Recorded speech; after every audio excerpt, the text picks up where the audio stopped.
በእግዚአብሔር አይን ውስጥ ነው። አዳም አያይም፣ እግዚአብሔር ነበር የሚያይለት።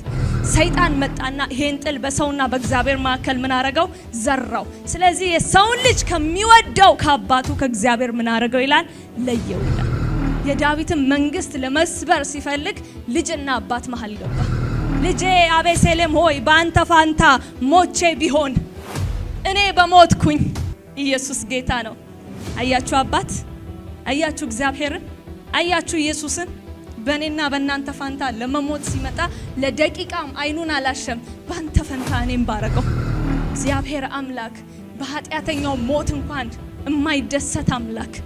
እለት እለት እግዚአብሔር ምን ያክል ሰዎች ሲወድቁና ሲሞቱ በመልኩ የፈጠራቸው አቤሴሎሞች ሲሞቱበት ምን ያህል እንደሚሰማው አስቡ። እኛ አመፀኞች ናቸው፣ ለእግዚአብሔር አይገቡም፣ ይወገዱ የምንላቸው እንኳን ሲሞቱ ያለቅሳል፣ እንባው ይፈሳል። ዳዊት አንድ